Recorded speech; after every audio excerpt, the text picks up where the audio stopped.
Seja bem-vinda ao DRN Audiolivros. Se inscreva no nosso canal aí para dar uma força pra gente. A gente tem bastante audiolivros aí. Sempre procuramos adquirir mais e trazer. Se você quer um livro específico, deixe nos comentários aí. Eu tento ir atrás assim que possível. Se gosta do nosso trabalho aí, deixa o like.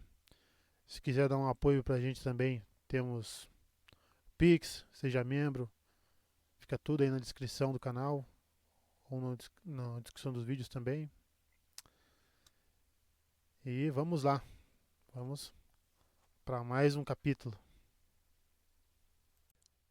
Capítulo 15. Um monte de areia. Egwene abriu os olhos, sem reparar nos arredores.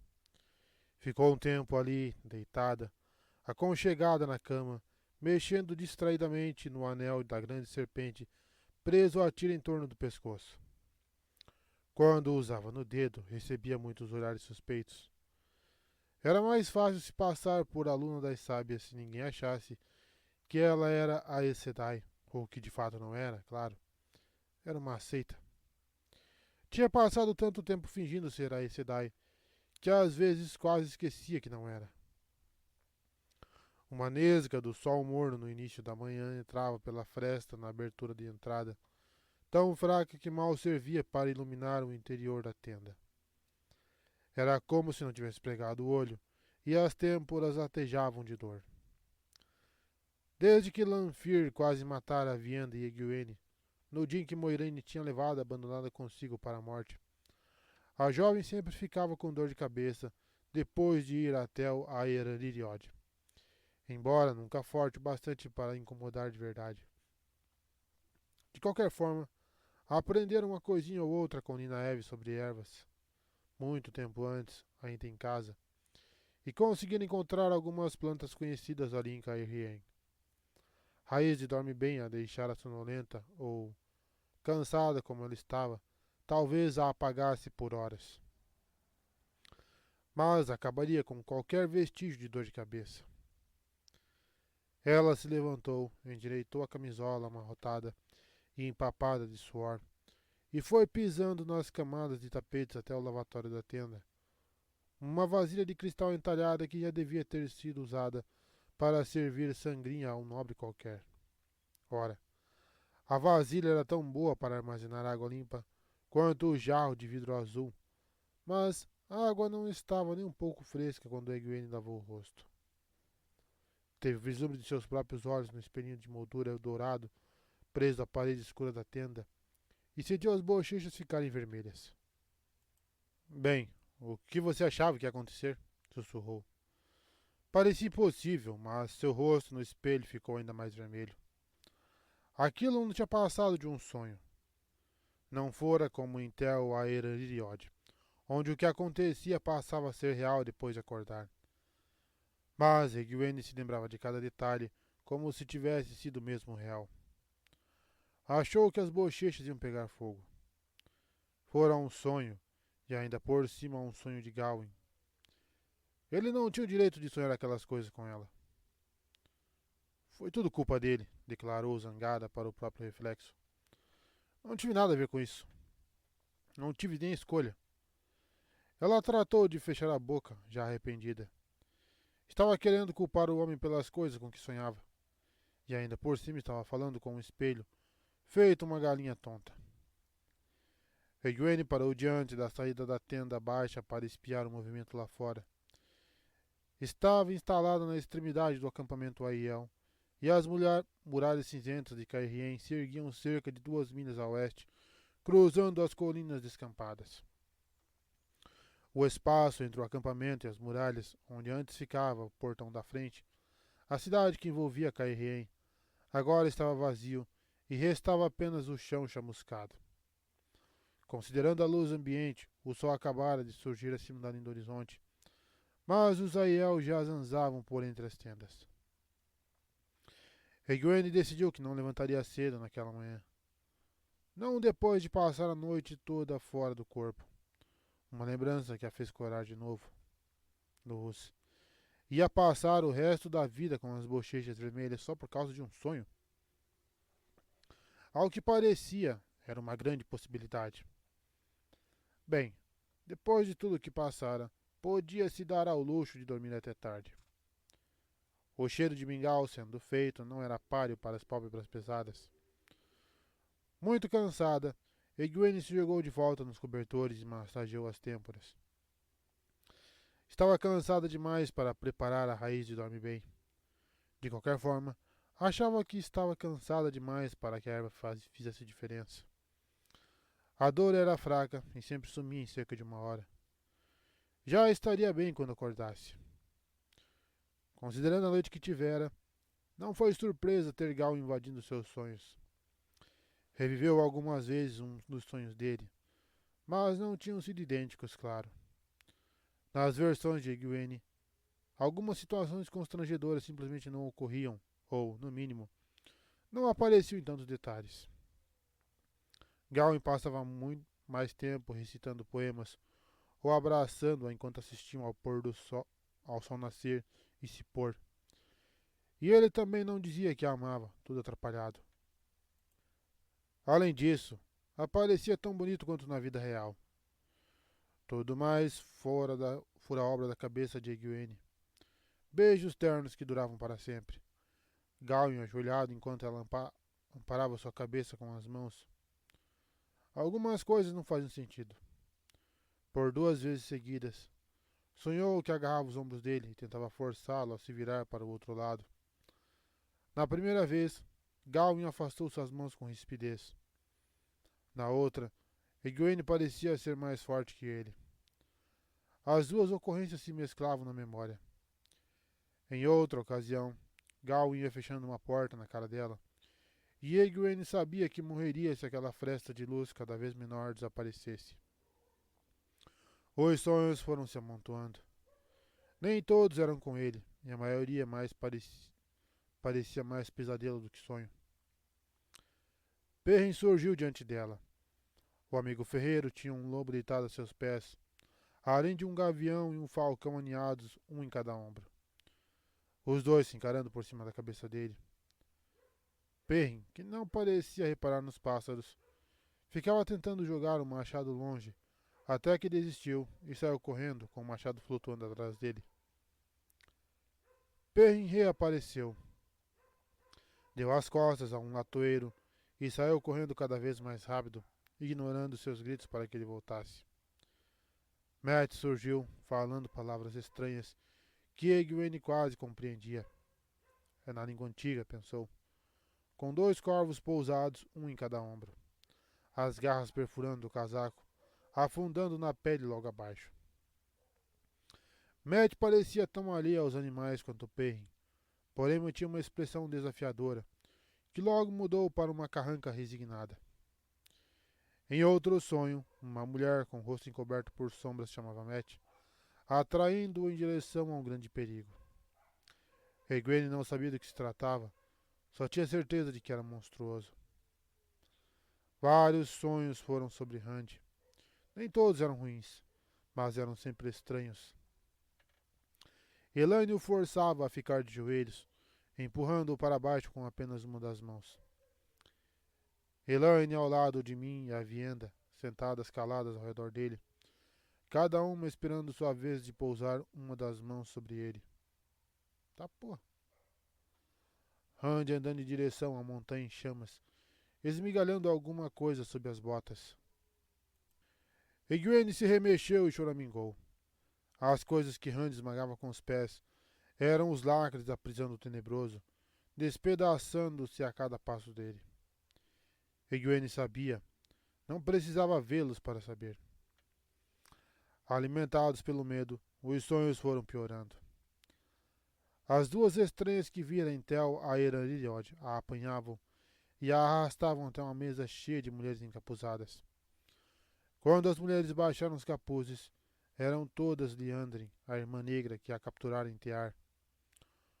Uma anciã sisuda lhe entregou um bracelete e um colar de prata conectado por uma correia de prata. Um Adan. Aquilo a fez gritar. Já tinha sido obrigada a usar um Adan. preferia morrer a permitir que aquilo acontecesse de novo. Outro sonho. Randy fazendo estriporias pelas ruas de Cairhien, gargalhando enquanto explodia as casas e as pessoas na rua com relâmpagos de fogo. Outros homens corriam com ele, golpeando a tudo com o poder.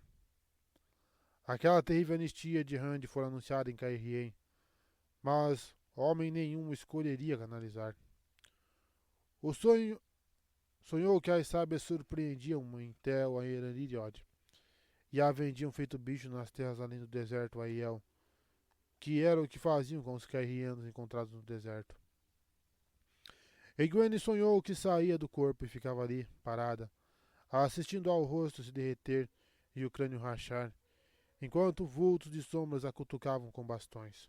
Cutucando, cutucando. Ela se sentou de repente, ofegante, e Colwyn se direitou ao lado da cama, a cabeça curvada escondida no capuz de robe branco de lã. Me perdoe, Aes Sedai. Só pretendia acordá-la para acabar com seu jejum noturno. Não precisava ver um buraco nas minhas costelas, resmungou Egwene, mas logo se arrependeu do comentário ácido. Um brilho irritado tomou os olhos azuis intensos de Colwyn, mas logo foi abafado, escondido por trás da máscara de Gaichain resignada e submissa. Depois de fazer o juramento de obedecer com docilidade e não tocar em armas durante 1 ano e 1 dia, os Gaichain aceitavam o que lhes acontecesse.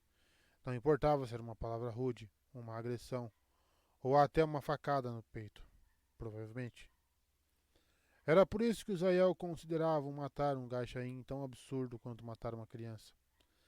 Era algo imperdoável, e o assassino acabava morto por seu próprio irmão ou irmã. Ainda assim, Egwene tinha certeza de que aquela obediência cega era uma máscara. Os Gaichain eram obstinados e se esforçavam para manter a aparência de docilidade, mas eram Aiel. Impossível pensar em um povo menos dócil, mesmo no caso de Colwyn, que se recusara a abandonar a roupa branca ao fim de 1 ano e 1 dia. A recusa foi um ato de rebeldia, um orgulho teimoso similar ao de qualquer homem que se recusava a bater em retirada, mesmo diante de 10 inimigos. Era nesse tipo de enrascada que os Aiel acabavam por causa daquele Jieto. E era um dos motivos por que Egwene tomava cuidado com o modo como se dirigia aos Gaichain, sobretudo aos que eram como Colwyn. Aquelas pessoas não tinham como revidar uma agressão sem violar tudo em que acreditavam. Por outro lado, Colwyn fora uma donzela da lança, e voltaria a ser, se algum dia a convencesse a abandonar aquela roupa branca. Se Egwene não pudesse contar com o poder, aquela Gaichain provavelmente conseguiria subjugá-la com uma das mãos, enquanto amolava a lança com a outra. Não quero café da manhã, declarou Egwene. Pode ir embora, quero dormir. Nada de café da manhã? Questionou Ames. Os colares e braceletes de marfim, ouro e prata tilintando, quando ela se agachou para entrar na tenda. A mulher não usava anéis, coisa que Aiel nenhum usava, mas usava adornos o suficiente para enfeitar 3 mulheres e ainda sobrar um pouco. Achei que pelo menos seu apetite já tivesse voltado. Bair e Melanie entraram logo em seguida, ambas também adornadas com muitas joias. Cada uma era de um clã, mas mantinham suas tendas bem próximas, apesar das outras sábias que haviam cruzado a espinha do dragão terem permanecido junto a seus ramos. As 3 se acomodaram sobre almofadas borladas coloridas diante das cobertas de Egwene e ajustaram os chales escuros que os Aiel usavam o tempo todo. Pelo menos as Aiel que não faziam parte das Fardar Esmai. Amy tinha cabelos tão brancos quanto os de Bair, mas, talvez pelo contraste entre os cabelos brancos e o rosto liso, parecia extremamente jovem em comparação com a cara de avó de Bair, que ostentava rugas profundas. Amy tinha dito que seus cabelos eram apenas um pouco menos claros quando ela era pequena. Em geral, era Bair ou Ames que ficavam no comando, mas foi Melanie, de cabelos dourados e olhos verdes, quem falou primeiro naquele dia. Se você parar de comer, Não vai se recuperar. Nós tínhamos pensado em permitir que nos acompanhasse ao próximo encontro com as Aes Sedai. Elas sempre perguntam quando vão poder ver você outra vez. E sempre agem como aguacentas tolas, completou Ames ácida. Ames não era uma mulher amarga, mas seu humor azedava sempre que se referia às Aes Sedai de Salidar. Talvez esse azedume todo fosse simplesmente por se ver obrigada a fazer reuniões com a Aes Sedai. Era costume das sábias evitar as mulheres da torre, sobretudo as sábias capazes de canalizar, como Ames e Melaine. Além disso, as mulheres não ficaram nada felizes ao ver que as Aes Sedai tinham substituído Ninaev e Elaine nas reuniões. Egwene também não. Pelo que entendera, as sábias achavam que haviam conseguido impressionar suas duas amigas com a seriedade de estar em Tel Aerariod. No entanto, pelo que ouvira das reuniões, as Aes Sedai não tinham ficado nem um pouco impressionadas. Pouca coisa impressionava uma Aes Sedai. Mas talvez seja melhor reconsiderar, continuou Melaine com a voz tranquila. Antes do casamento, que não tinha muito tempo, a mulher era irracível feito um espinheiro. Mas agora pouca coisa a fazia perder a compostura. Você não deve voltar para os sonhos até seu corpo ter se recuperado. Seus olhos estão vermelhos, observou Bair com uma voz preocupada e ansiosa, que combinava com a expressão em seu rosto. Ainda assim, ela era a mais dura das três. Você dormiu mal? Como ela poderia ter dormido bem? Indagou Ames irritada. Tentei olhar os sonhos dela 3 vezes ontem à noite, mas não encontrei nada. Ninguém dorme bem sem sonhar. Egwene sentiu a boca ficar seca num piscar de olhos, e a língua grudou no céu da boca. Claro que elas iam verificar seus sonhos justamente na única noite em que ela passara mais do que apenas algumas horas fora do corpo. Melanie fez cara feia, não para Egwene, mas para Cowind, ainda ajoelhado de cabeça baixa.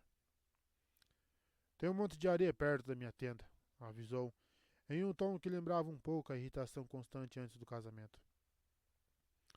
Quero que você olhe grão por grão até encontrar um que seja vermelho. E se não for o que estou procurando, vai ter que olhar tudo de novo. Agora vá. Cowind se curvou em uma mesura tão profunda que o rosto quase tocou os tapetes coloridos e saiu. Melanie abriu um sorriso satisfeito. Você parece surpresa, Egwene. Se a garota não quer fazer o que é certo por conta própria, vou fazer com que queira. Já que ela disse que continua me servindo, ainda é minha responsabilidade. O longo cabelo de Bair rodopiou quando ela balançou a cabeça. Não vai dar certo. Ela ajustou o sale nos ombros pontudos. Egwene suava, mesmo o sol de camisola, e com o sol ainda baixo. Mas os Aiel estavam acostumados a passar ainda mais calor. Já açoitei Jurik e Bera até cansar o braço, mas não importa quantas vezes eu diga para elas deixarem de usar o branco. As duas voltam a usar o robe antes do pôr do sol. É uma abominação, resmungou Ames. Desde que viemos para as terras aguacentas, 1 em cada 4 dos Gaixaim que terminam de cumprir seu tempo se recusam a voltar para seus ramos. Eles estão distorcendo o significado do Jietô.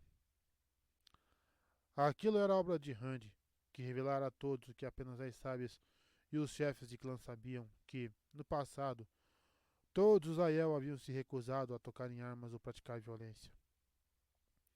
Depois disso, alguns acreditavam que ser Gaixaim era dever de todos os Aiel, ao passo que outros se recusavam a aceitar Rand como cara carne, justamente por conta disso. E ainda havia os que a cada dia decidiam se juntar aos Shaido nas montanhas do norte. Alguns simplesmente abandonavam as armas e sumiam, e ninguém sabia de seus paradeiros. Vítimas da desolação, como chamavam os Aiel. Para Egwene, o mais estranho daquilo tudo era que nenhum Aiel culpava Rand, a não ser os Shaido. A profecia de Ruiden afirmava que o cara carne os levaria de volta e os destruiria. De volta para o quê? Ninguém parecia ter certeza. Mas que ele os destruiria, todos, de alguma forma, aceitavam com a mesma calma com que Colwyn se conformara com uma tarefa que sabia não ter propósito. Naquele momento, Egwene não teria se importado se todos os Aiel de Caerhien passassem a usar o rubi branco dos Gaiachain. Se as sábias sequer suspeitassem do que ela andara aprontando. Preferiria examinar centenas de montes de areia, e faria isso de boa vontade, já que achava que não teria tanta sorte. Sua punição seria bem mais severa. Certa vez, Hermes dissera que o mundo dos sonhos era extremamente perigoso, e se ela não fizesse exatamente o que mandassem, não a ensinariam mais. As outras com certeza concordariam, e aquela era a punição que Egwene mais temia. Preferia encarar milhares de montes de areia sob o sol escaldante. Não precisa ficar tão nervosa, brincou Bair rindo. Hermes não está com raiva de todos os aguacentos, e com certeza não está zangado com você, que é como uma filha das nossas tendas. É com aquela sua irmã, a Aes Sedai. Uma mulher chamada Carlinha insinuou que estaríamos prendendo você contra a vontade. Insinuou? Hermes ergueu as sobrancelhas claras quase até a raiz dos cabelos. A mulher afirmou com todas as letras. Mas ela aprendeu a controlar a língua, retrucou Bair, dando uma risada que a fez se balançar na almofada escarlate. Ah, aposto que aprendeu. Quando saímos, a Aes Sedai ainda estava aos berros, tentando tirar os lagartos escarlates do vestido. Para os olhos fracos de uma aguacenta, um lagarto escarlate é igualzinho a uma víbora vermelha, mas eles não são venenosos. Só que não param de se contorcer quando ficam confinados. Ei, me fungou. E os lagartos escarlates teriam sumido se ela os visualizasse sumindo. Aquela mulher não aprende nada. Os Aes Sedai a quem servimos na Era das Lendas não deviam ser tão tolos. Apesar das palavras duras, ela parecia mais calma. Melaine gargalhava com vontade, e Egwene também acabou soltando uma risadinha.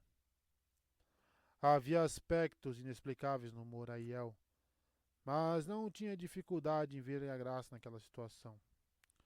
Só encontrara Carlinha 3 vezes, mas só de imaginar aquela mulher presunçosa, sisuda e fria, se sacudindo sem parar, enquanto tentava arrancar cobras de dentro do vestido. Egwene mal conseguia conter uma gargalhada.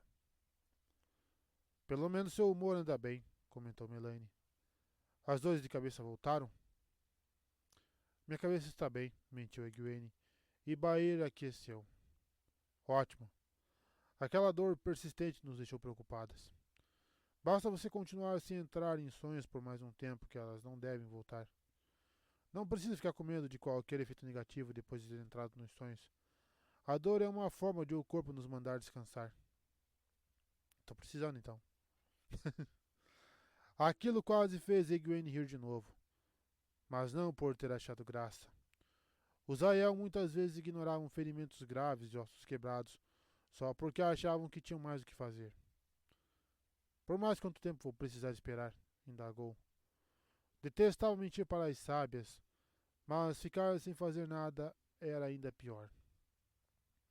Já tinha sido bem ruim durante os primeiros 10 dias depois de Lanfir a acertar com aquilo, fosse o que fosse. Naqueles primeiros dias, ela não conseguia nem pensar sem sentir que a cabeça ia explodir. Assim que melhorou, a coceira do tédio, como sua mãe chamava, a fizera ir até o Aerariod, escondida das sábias. Ninguém aprendia descansando, afinal. Então é para eu ir na próxima reunião? Talvez, respondeu Melaine, dando de ombros. Veremos.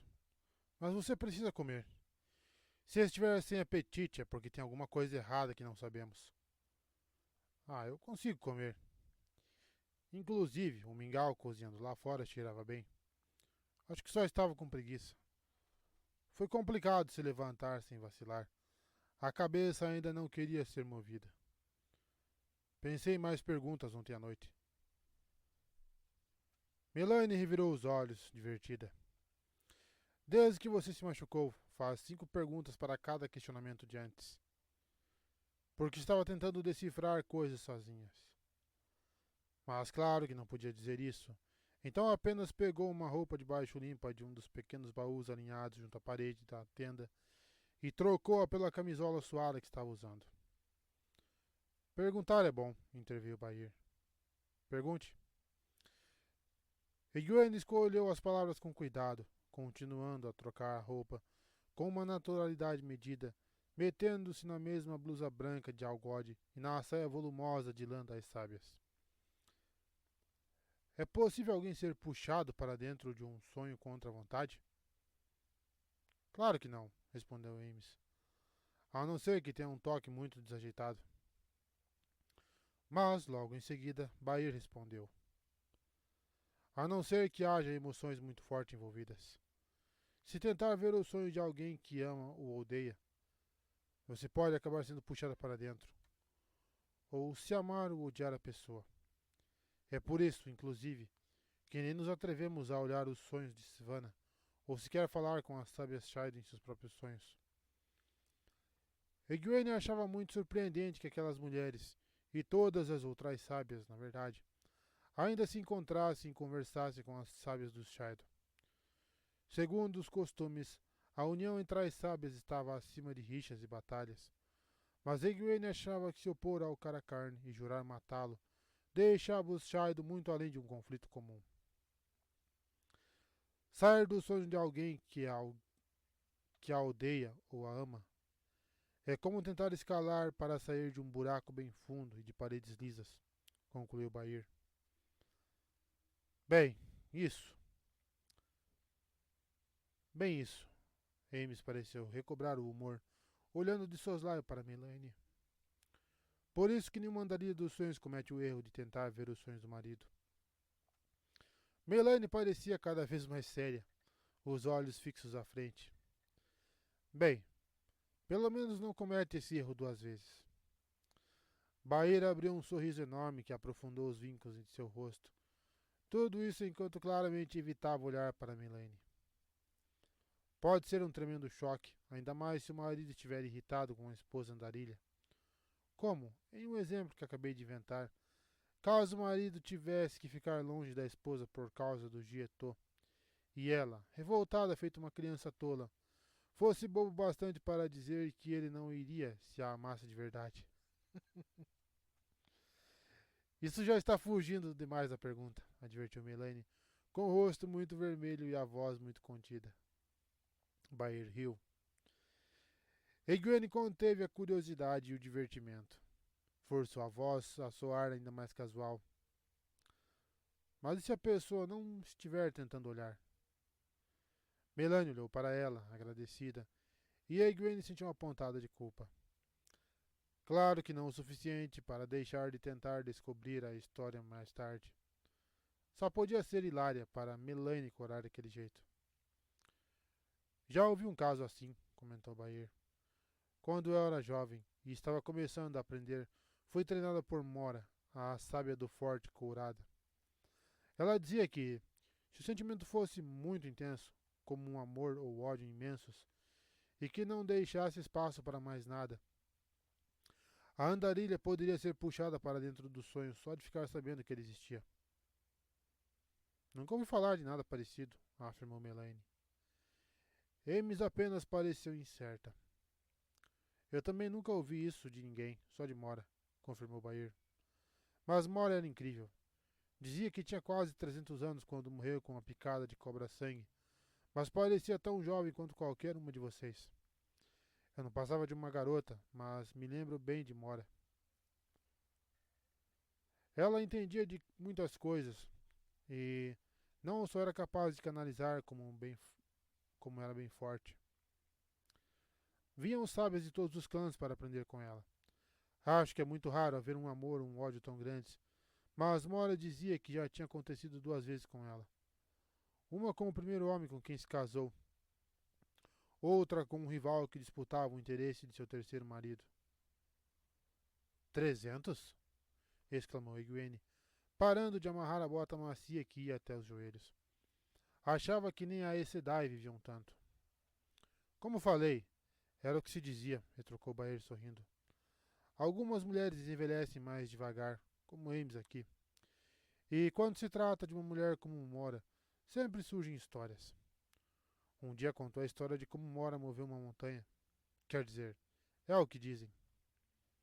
Um dia, indagou Melanie, em um tom um tanto delicado demais. Dava para ver que ela ainda se ressentia do que acontecera no sonho de Bael, fosse o que fosse, e de todas as outras saberem do acontecido. Já ouvi todas as histórias de Mora quando era criança. Acho até que sei todas de cor. No dia em que Gwen terminar de se vestir, temos que fazer, temos que a fazer comer alguma coisa. Um brilho em seus olhos verdes indicava que ela pretendia conferir que cada mordida fosse engolida. Suas suspeitas quanto à saúde de Gwen com certeza não tinham cessado. E responder às outras perguntas. Egwene, desesperada, se atrapalhou na formulação da pergunta seguinte. Em geral, sempre acordava com um monte de perguntas, mas depois dos acontecimentos da noite anterior, acabara só com aquela dúvida. Se deixasse por aquilo mesmo, as sábias poderiam começar a suspeitar se a indagação não surgira por ela ter ido escondida espionar algum sonho. Mais uma pergunta, e não sobre os próprios sonhos tão estranhos. Um ou outro até poderiam ter algum significado se ela conseguisse decifrá-lo. A Anaí afirmava que Gwen era uma sonhadora, alguém capaz de predizer o curso de acontecimentos futuros, e aquelas três sábias concordavam que podia ser o caso. Mas diziam que Gwen deveria aprender que a interpretação dos sonhos vinha de dentro. Além disso, não sabia ao certo se queria discutir seus sonhos, não importava com quem. Aquelas mulheres já sabiam mais do que se passava em sua cabeça do que Gwen gostaria que soubessem. Ah, e são as andarilhas dos sonhos que não são sábias. Vocês por acaso encontram outras mulheres em Tel Aerandilhod? Às vezes, respondeu Ames, mas não é comum. Sem um guia com quem aprender, a mulher pode nunca sequer perceber que caminhar no mundo dos sonhos é mais do que ter sonhos vívidos. E ignorante dos arredores, pode muito bem acabar morrendo, vítima do sonho, antes de aprender, completou Bair.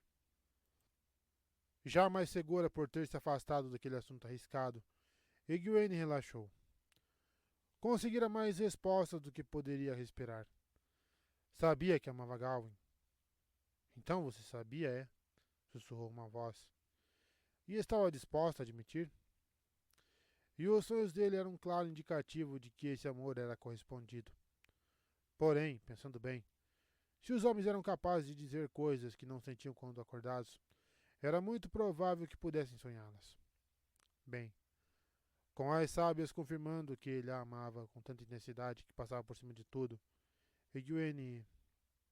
Não. Pensaria nisso depois.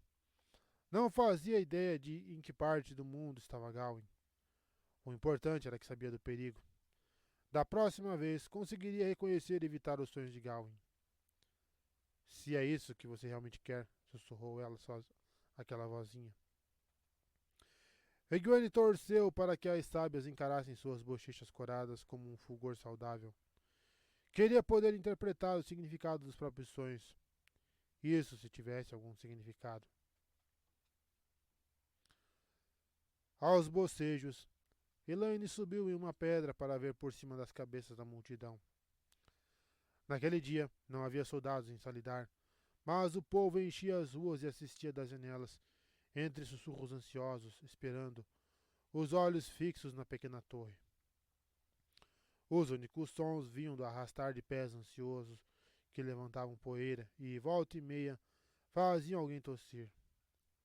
Apesar do calor logo no início da manhã, as pessoas mal se moviam, a não ser para abanar algum leque ou chapéu, a fim de se refrescar.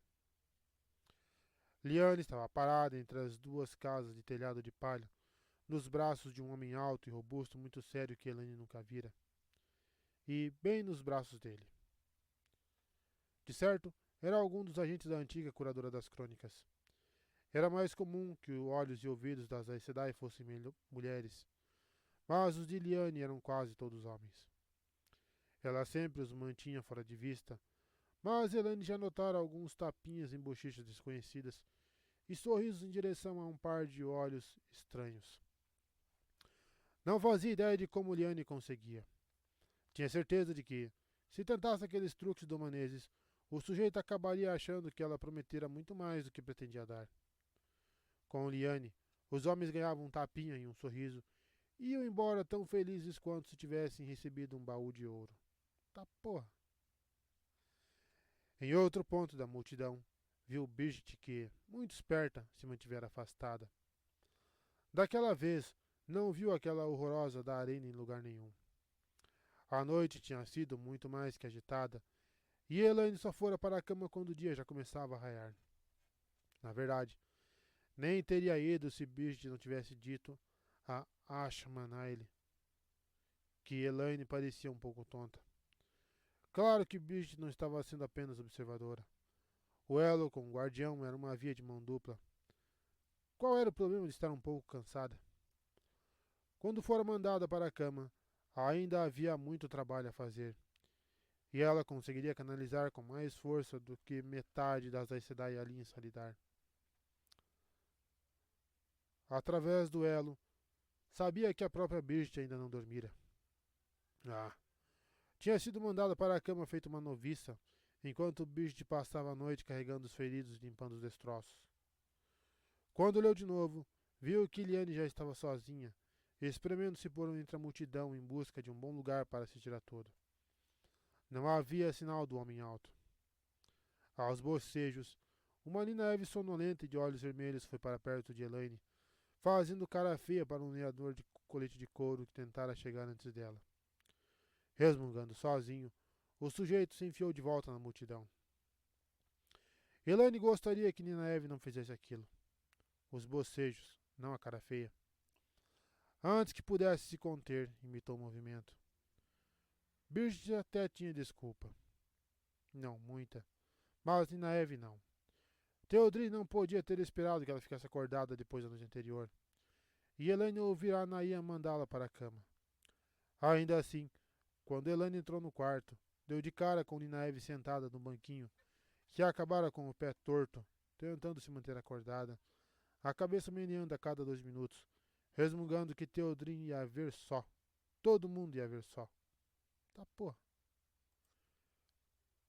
Claro que o bracelete do Adam transmitia medo, mas também tinha um toque do que poderia ser diversão. Mogidin passara a noite escondida debaixo da cama, ilesa, e, como se escondera bem, não recebera ordens de catar um único galho caído. Conseguira até ter uma boa noite de sono assim que a comoção arrefeceu. Ao que parecia, ainda valia o velho ditado sobre a sorte do tenebroso. Nineve abriu a boca para um novo bocejo. Ih, ai, ai. E Elaine desviou os olhos depressa. Ainda assim, precisou botar a mão na frente da boca e segurar firme para não a imitar, o que não deu muito certo. O som de pés arrastando e de tossidelas foi assumindo um ar cada vez mais impaciente. As votantes ainda estavam com Tarna na pequena torre, mas o cavalo ruão da vermelha já estava preparado, amarrado bem ali, na rua diante da antiga estalagem. Ao redor, encontrava-se a escolta de honra para as primeiras 10 milhas de viagem da vermelha de volta a Tarvalon. 10 guardiões ao lado de seus cavalos de batalha, segurando bem as rédeas. Uma visão difícil, com os mantos furtacor confundindo o olhar. A multidão não se reunira ali ansiosa, apenas por causa da partida da enviada da torre, mas a maioria parecia tão esgotada quanto Elaine. Seria dispensar que ela era... Cobrindo a boca com a mão, Ninaeve deu um enorme bocejo. Ah, sangue cinzas, murmurou Elaine. Ou tentou murmurar, pois só o que saiu depois do foi um resmungo abafado pela mão cobrindo seu próprio bocejo. Lynn sempre dizia que aquele tipo de comentário vulgar era indicativo de uma mente lerda e de inteligência limitada. E isso sempre vinha logo antes de uma ordem para que Elaine lavasse a boca, claro. Mas, algumas vezes, não havia expressão melhor para expressar tanto sentimento em tão poucas palavras. E ela teria dito mais, porém não conseguiu. Por que não fazem logo uma procissão? Vociferou Ninaeve. Não entendo para que tanto alvoroço por causa dessa mulher, completou, e bocejou de novo. De novo. É porque essa mulher é a Aes Sedai, Dorminhoca, respondeu Siuan, juntando-se a elas. Duas dorminhocas, completou, olhando para Elaine. Vão acabar com o casco coberto de caracas se continuarem nessa leseira. Elaine tratou de fechar a boca e encarar Siuan com seu olhar mais gélido. Como de costume, o efeito foi como chuva deslizando por um telhado laqueado. Tarna é a Aes Sedai, meninas, prosseguiu Siuan, encarando os cavalos parados à espera. Ou talvez estivesse olhando para a carroça vazia que tinham puxado até a entrada da estalagem de pedra. E uma Aes Sedai é uma Aes Sedai. Não há como mudar isso. Ninaeve olhou feio para Siuan, que nem reparou. Elaine agradeceu por Ninaeve ter se controlado. Sabia que a resposta pronta na ponta da língua da amiga teria sido bem venenosa. Qual foi o prejuízo de ontem à noite? Siuan respondeu sem nem desviar o olhar da porta da estalagem, por onde Tarna sairia. 7 mortos só aqui na aldeia. Quase 100 soldados nos acampamentos, com todas aquelas espadas, machados e outras armas jogadas pelos cantos. Mas sem ninguém para ajudar com o poder. Algumas irmãs estão curando os sobreviventes agora. E Lord Garrett? Perguntou a filha herdeira, um pouco ansiosa. O homem podia estar agindo com frieza com ela, mas Elaine já vira seus sorrisos calorosos quando era criança, e ele sempre tinha balas no bolso para ela. Siuan bufou tão alto que algumas pessoas se viraram para olhar. Aquele lá! Até um peixe-leão quebraria os dentes se tentasse morder o homem, resmungou. Você parece de bom humor, observou Ninaeve. Finalmente descobriu qual é a mensagem da torre? Garrett Bryner pediu em casamento? Alguém morreu e deixou uma herança? Elaine tentou não olhar para a amiga. Até o som do bocejo dela fazia sua mandíbula ranger. A minha com certeza está rangendo já. Siuan encarou Ninaeve com indiferença e ela devolveu na mesma moeda, ainda que com olhos um tanto úmidos. Por favor, quando se tiver descoberto alguma coisa, interrompeu Elaine, antes que os olhares assassinos que as duas trocavam acabassem matando de verdade. Todo mundo sabe que uma mulher que se diz Aes Sedai quando não é está se metendo. Todo mundo sabe que uma mulher que se diz Aes Sedai quando não é está se metendo num caldeirão fervente com água até o pescoço. Mas se a mulher ainda por cima alegar fazer parte de uma age específica, essa age tem prioridade na escolha da punição, murmurou Siuan, como se estivesse pensando em voz alta. Mirelle já contou sobre a vez em que encontrou uma mulher em Xaxim que dizia ser uma verde? Era uma antiga noviça que não passou no teste para a seita. Vocês deviam perguntar quando ela tiver algumas horas livres. Vai levar um bom tempo para contar a história toda. A coitada deve ter desejado ter sido simplesmente estancada, muito antes de Mirelle acabar. Estancada e decapitada. Inexplicavelmente, a ameaça não surtiu mais efeito do que o olhar feio de antes tivera. Nossa, que estranho. Inexplicavelmente, a ameaça não surtiu mais efeito do que o olhar feio de antes tivera em Ninaeve. As duas sequer estremeceram. Talvez estivessem cansadas demais. Ah, trate de me contar o que sabe, ameaçou Elaine baixinho. Senão vou ensinar você a se sentar direito na próxima vez em que estivermos sozinhas. E pode sair chorando atrás de Sherian se quiser. Siuan estreitou os olhos. De repente, Elaine soltou um gritinho de dor e levou a mão à cintura. Siuan nem tentou disfarçar enquanto recolhia a mão que dera o beliscão. Não sou muito chegada a ameaças, garota. Você sabe o que Leda disse tão bem quanto eu, e viu antes de todo mundo aqui. Para voltarem, que tudo está perdoado? Indagou Ninaeve, incrédula. Mais ou menos. Tem uma boa dose de tempero para disfarçar o peixe azedo. Uma conversa de que, mais do que nunca, a torre precisa se unir. Sem falar na isca de que ninguém precisar ter medo, só quem de fato decidiu se rebelar. Só a luz sabe o que isso quer dizer. Eu não sei. E por que estão mantendo tudo em segredo? Protestou Elaine. Não é possível que elas achem que alguém vai voltar para Elaida. Basta mostrar-lhe alguém. Siwan não respondeu. Apenas franziu a testa para os guardiões à espera na frente da estalagem. Ainda não entendo por que elas estão perdendo tempo.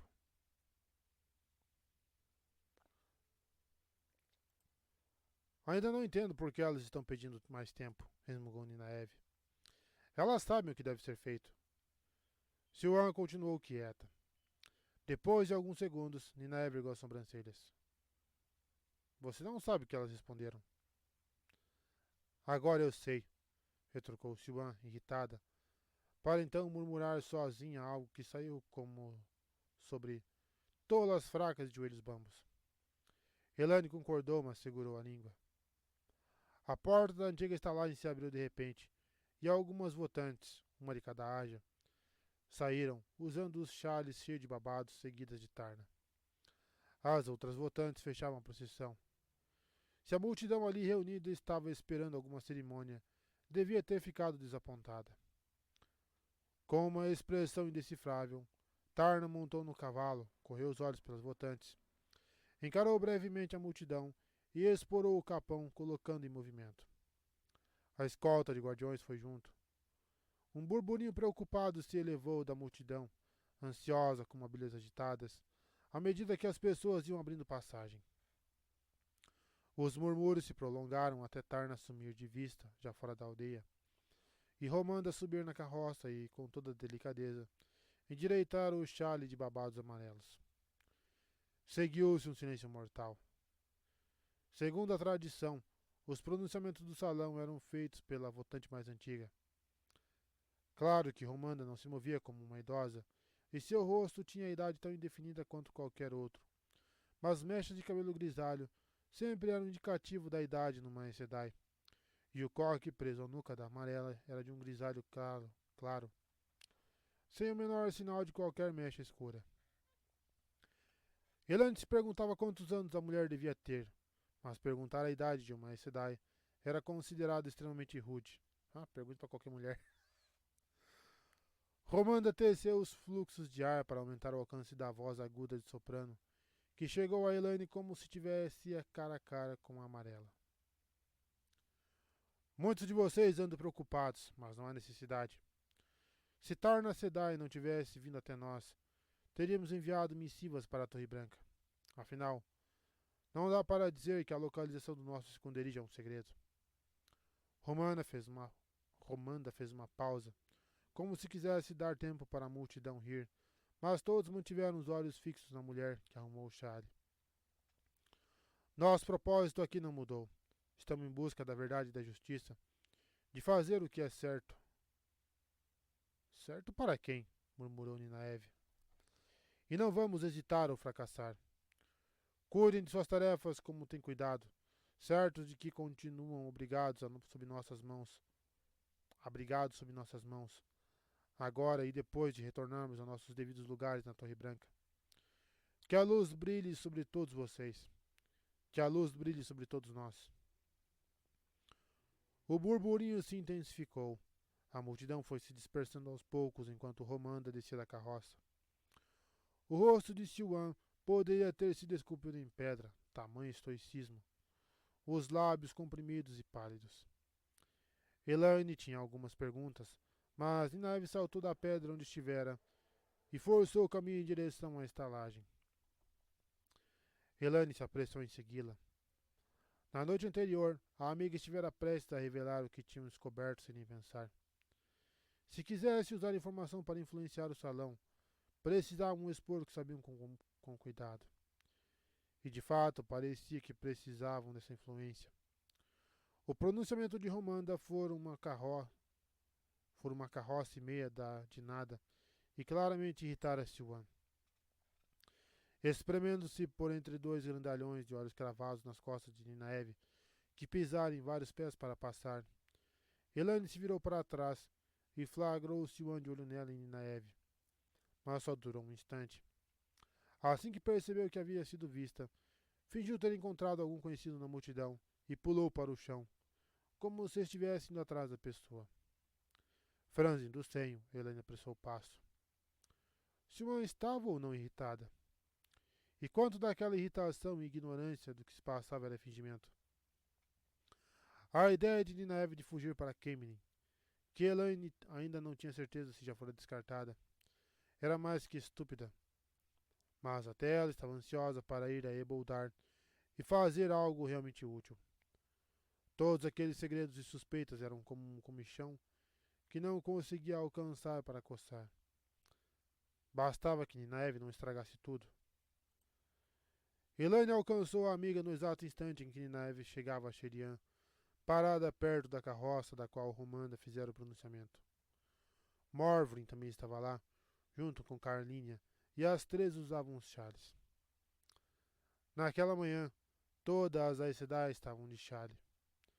O cabelo cacheado de Carlinha, agora muito mais curto, era o único sinal do quase desastre em Tel Aerandiriot.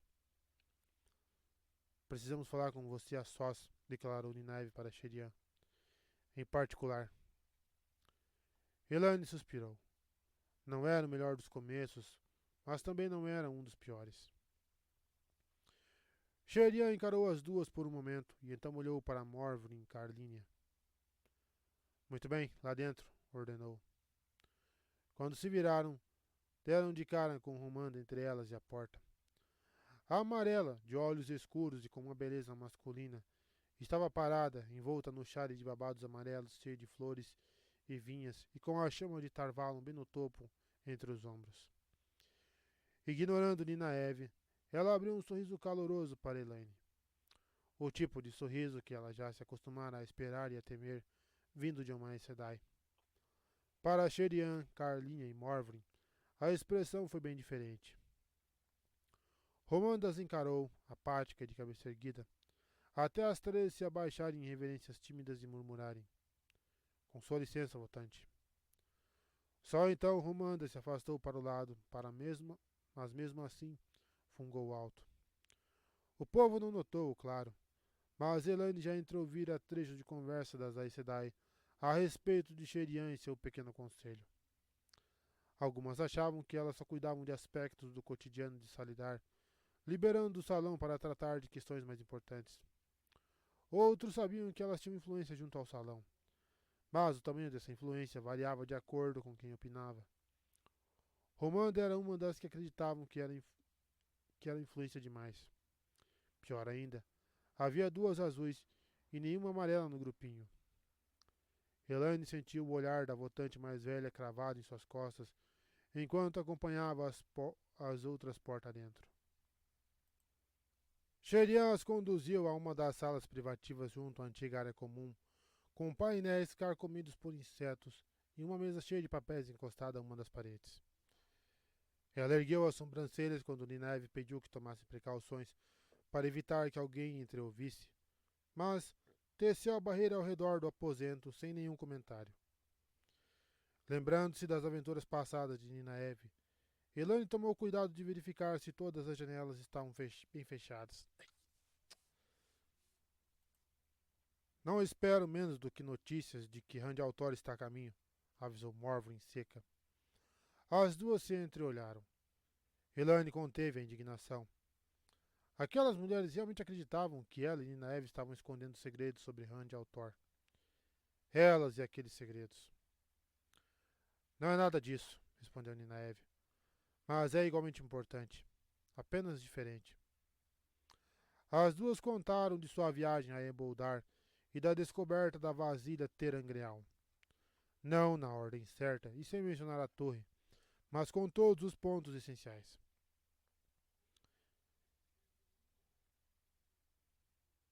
O que está acontecendo? E vocês têm certeza de que essa vasilha é um Terangreal?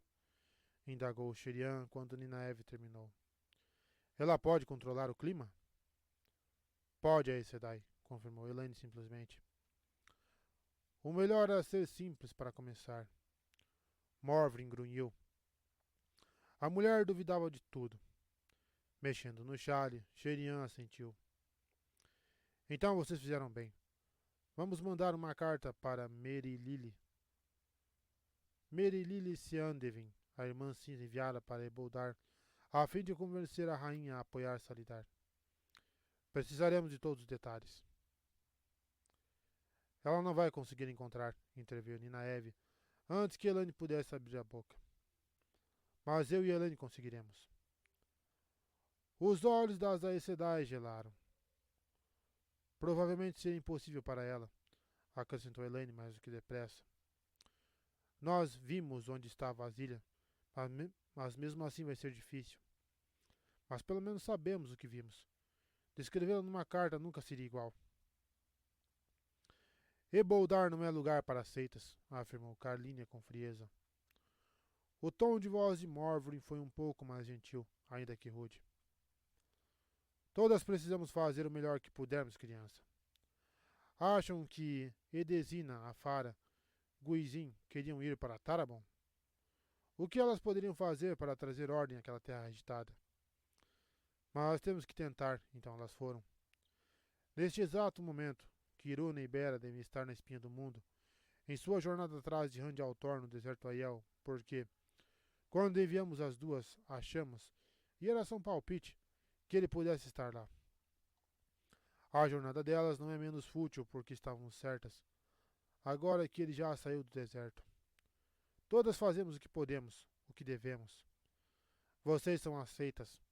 As seitas não saem correndo para Eboldar ou outro lugar qualquer. O que vocês duas podem e devem fazer é ficar aqui, estudando. Mesmo se vocês fossem irmãs completas, eu diria para ficarem. Há mais de 100 anos ninguém faz o tipo de descoberta que vocês fizeram, tantas em tão pouco tempo. Ninaeve, sendo quem era, ignorou o que não queria ouvir e se concentrou em Carlinha. Temos nos saído muito bem sozinhas, obrigada. Duvido que Eboldar seja tão ruim quanto Tanchico. Elaine achava que Ninaeve não sabia nem que estava agarrando a trança, puxando a ponto de quase arrancar. Será que ela nunca aprenderia que às vezes bastava um pouco de civilidade para conquistar o que a honestidade podia perder? Entenda as suas preocupações, Aes Sedai, ponderou Elaine. Mas, mesmo podendo parecer falta de modéstia, a verdade é que estou mais qualificada para localizar um terangreal do que qualquer pessoa em Salidar. E Ninaeve e eu sabemos mais sobre onde procurar do que conseguiríamos transmitir em uma carta. Se nos mandarem para Merilili Sedai, tenho certeza de que, sob a orientação dela, conseguiríamos localizar a tigela bem rápido. Seriam apenas alguns dias de barco até Boldar e mais os poucos dias de volta. Até de alguns dias sob a tutela de Merilili Sedai. Foi difícil não respirar fundo. Enquanto isso, vocês poderiam mandar uma mensagem para um dos olhos e ouvidos de Siwan Kemenin, para que a pessoa já esteja lá quando Merana Sedai chegar com a missão diplomática. E por que, sob a luz, deveríamos fazer isso? Contestou Morvorin. Achei que Ninaeve tivesse dito a Sedai. Não tenho certeza, mas acredito que a vasilha também precise da canalização de um homem para funcionar. Claro que aquilo causou uma pequena comoção. Carlinha engasgou. Morvorin resmungou baixinho, e Sherian ficou literalmente boquiaberta. Ninaeve também ficou surpresa, mas apenas por um instante. Elaine teve certeza de que a amiga conseguira disfarçar antes que as outras notassem. Estavam estupefatas demais para ver muita coisa, afinal. A questão, pura e simples, era que se tratava de uma mentira. O segredo era ser simples. Em tese, os grandes feitos da Era das Lendas tinham sido alcançados por homens e mulheres canalizando em conjunto, provavelmente em união. Era muito provável que existissem alguns terangreal que precisassem da canalização conjunta de um homem para funcionar. Em todo caso, se Elaine não conseguisse fazer aquela vasilha funcionar, ninguém mais em Salidar conseguiria, exceto talvez Ninaeve. Caso o funcionamento dependesse da participação de Rand, o Salão de Salidar não poderia simplesmente desperdiçar a chance de tomar alguma providência a respeito do clima e teriam que se aliar a ele. Quando Elaine descobrisse que um círculo de mulheres daria conta da vasilha, as Aes Sedai de Salidar já estariam muito atreladas a Rand para poderem se libertar. Tudo isso faz muito sentido, afirmou Sherian por fim. Mas não muda o fato de que vocês são apenas aceitas. Vamos enviar uma carta para Meririli. Tem havido muita conversa sobre vocês duas. Conversa? Irrompeu Ninaeve. Vocês só fazem isso. Vocês e o salão. Só conversam. Elane e eu podemos encontrar esse terangreal, mas vocês preferem ficar cacarejando feito galinhas chocadeiras. As palavras iam se atropelhando ao sair. Ninaeve puxava a trança com tanta intensidade que Elane não se surpreenderia se acabasse se soltando da cabeça, pendurada em suas mãos. Vocês só ficam aqui, sentadas, torcendo para que Tom, Juirim e os outros voltem dizendo que os mantos brancos não vão desabar feito uma casa velha em cima da gente, sendo que eles podem muito bem voltar com os mantos brancos em seu encalço. Ficam sentadas só pensando no que fazer com Elaida, em vez de fazer o que disseram que fariam, e se atrapalham todas para resolver como lidar com Rand. Por acaso já sabem como vão se posicionar a respeito dele? Sabem, apesar de a missão diplomática já estar a caminho de Kemin? E querem saber por que só ficam sentadas conversando? Pois eu sei. Vocês têm medo. Medo de ver a torre cindida. Medo de Rand, dos abandonados, da Ágia Negra. Ontem à noite, a Anaia deixou escapar que vocês tinham um plano pronto para o caso de um dos abandonados atacar. Todos aqueles círculos e tudo por uma bolha de mal. Será que finalmente acreditam que elas existem? E os círculos estavam todos desordenados. A maioria deles com mais noviças do que a Aes Sedai, porque só algumas Aes Sedai sabiam de antemão o que fazer. Acham que a Ágia Negra está aqui em Salidar e estavam com medo de que o plano pudesse chegar a Samael ou alguns dos outros. Não confio nenhuma nas outras. Não confio em ninguém. E é por isso que não nos vão mandar para Eboldar? Acham que nós somos da Ágia Negra? Ou que vamos fugir para Rand ou... A voz foi fraquejando e Ninaeve começou a ofegar e a gaguejar. Mal parara para respirar durante aquele rompante. O primeiro instinto de Elaine foi tentar colocar panos quentes, mas não conseguia nem começar a pensar em como fazer isso. Seria tão fácil quanto suavizar o relevo de uma cordilheira. Foram as Aes Sedai que a fizeram esquecer a preocupação por Ninaeve, talvez ter conseguido estragar tudo. Os rostos inexpressivos, como olhos capazes de ver através de rochas, não deveriam ter transmitido nenhuma emoção, mas para ela transmitiam. E não era aquela raiva fria que deveria ter sido direcionada a qualquer um tolo bastante para vociferar contra uma Aes Sedai. O que ela viu foi um escudo, e a única coisa a ser escondida era a verdade. Uma verdade que elas mesmas não queriam admitir. Estavam realmente com medo. Acabou? Indagou Carlinha, com uma voz capaz de congelar o sol. Elane soltou um espirro tão forte que bateu a cabeça na lateral do caldeirão virado. O cheiro de sopa queimada enchia seu nariz. O sol do meio da manhã esquentara o interior escuro do panelão, até parecer que ele ainda estava no fogo. O suor pingava de seu rosto, ou melhor, escorria. Ela largou a pedra pomes áspera e engatinhou de costas para fora do caldeirão. Então olhou para a mulher a seu lado, ou melhor, para a metade exposta da mulher, enfiada num caldeirão um pouco menor, também deitado de lado. Ela cutucou a cintura de Ninaeve e abriu um sorriso satisfeito, quando o cutucão a fez bater a cabeça no ferro, resultando em um gemido de dor. Ninaeve saiu de dentro do panelão com um olhar ameaçador.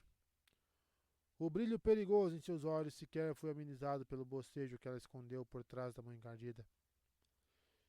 Elane não lhe deu nem chance de falar. Você tinha que explodir, não tinha? Não consegue controlar esse gênio nem por 5 minutos. Já tínhamos tudo nas mãos, mas você teve que ir lá e dar um pontapé bem no nosso tornozelo. Elas não teriam deixado a gente ir para Eboldar de qualquer jeito, resmungou Ninaeve. E não chutei nada sozinha. Ela empinou o queixo em um gesto afetado, erguendo tanto a cabeça que teve que olhar bem para baixo para ver Elaine. A Aes Sedai controlam o próprio medo, entoou em um tom que poderia ter servido para repreender um vagabundo bêbado e cambaleante que tivesse se metido na frente de seu cavalo. Mas que zona é essa? E não permitem que os medos as controlem. Liderem e seguiremos com prazer. Mas vocês precisam liderar, não se curvar na esperança de que alguma coisa faça os problemas desaparecerem. Elaine sentiu as bochechas esquentarem. Não se comportava daquele jeito e com certeza não tinha falado naquele tom. Bem, talvez nós duas tenhamos perdido a calma, mas... Ela ouviu passos, então parou de falar. Ah, então quer dizer que as crianças de ouro das Aes Sedai decidiram descansar um pouco, né? O sorriso de Faolen era tão pouco amigável quanto um sorriso poderia ser. Não estou aqui pelo prazer, entendem? Queria passar o dia trabalhando em algum projeto meu. Algo não terrivelmente inferior ao que as duas crianças de ouro têm feito. Em vez disso, tenho que vigiar duas aceitas esfregando panelas para espiar seus pecados. Vigiar para que não saia de fininho feito as duas noviças inferiores que deveriam ser. Agora volte ao trabalho. Só posso ir embora quando vocês terminarem, e não pretendo passar o dia inteiro aqui. A mulher de cabelo escuro e cacheado era como um Theodrin, acima de uma aceita, mas abaixo de uma Aes Sedai. O que Elaine e Ninaeve teriam sido, caso Ninaeve não tivesse se comportado como uma gata que levou um pisão? Ninaeve e ela, corrigiu-se Elaine relutante.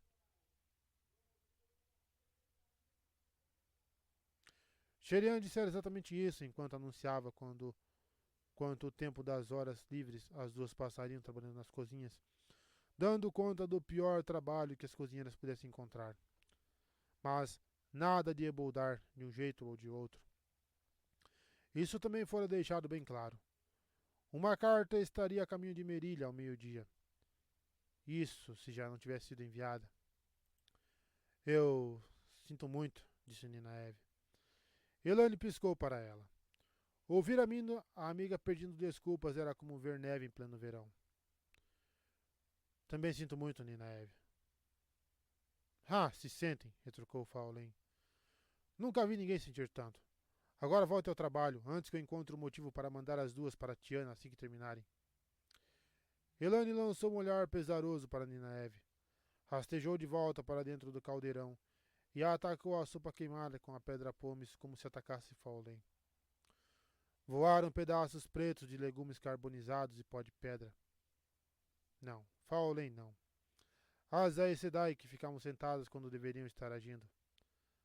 Ah, mas ela ia para Eboldar. Ia encontrar aquele terangreal e ia usá-lo para amarrar a Sherian e todas as outras Arrande. E de joelhos. Deu um espirro tão forte que os sapatos quase saíram voando dos pés. Sherian deu meia volta e saiu andando pela viela estreita, com brotos e trechos de erva daninha e palhada murchas aqui e ali. Estivera observando as duas trabalhando em sua punição por uma fresta na cerca. Estou arrependida. Ao refletir sobre as palavras e o tom de Ninaeve, sem falar em Elaine, aquela criança deplorável, acrescentou. Só um pouco. Carline abriu um sorriso desdenhoso. Era muito boa naquilo. Quer contar para as seitas o que nem 20 Aes Sedai sabem? Com um olhar penetrante de Sherian em resposta, ela fechou a boca com um estalo. Há ouvidos onde menos se espera, disse Sherian em voz baixa. Mas numa coisa aquelas duas têm razão, ponderou Morvrin. Só de pensar em Altor fico com o estômago revirado. Não temos escolha com ele. Sherian achava que fazia muito tempo que já não tinha escolha.